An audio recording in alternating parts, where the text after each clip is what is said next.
Carmen Eva Pérez Ordieres, do Grupo Parlamentario Socialista.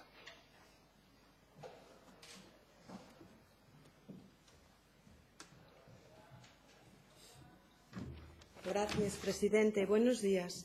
Yo vengo llevos un poema que fala de para lo que tiene que servir unha lingua, porque la lingua, se non sirve para xuntanos, bajo mi punto de vista, non sirve para nada. E é un poema de Berta Piñán que dice así: ¿Cómo se dice en Wolof la palabra frontera, la palabra patria? Y en soniqué, ¿cómo llamáis al desamparo? Si queréis dicir en bereber, por exemplo, yo tuve unha casa nun arrabal de Rabat, ponéis neste orde la frase. ¿Cómo se conxuguen en Bambara los verbos que lleven al norte? ¿Qué adjetivos y cuadren a la palabra mar, a la palabra muerte? Si tenéis que marchar, ¿y la palabra adiós un sustantivo? ¿Cómo se pronuncia en diacanqué la palabra exilio? Hai que xuntar los labios.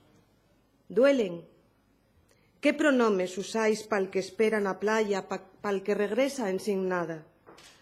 Cuando señaláis pa allá, pa contra casa, ¿qué adverbios colléis?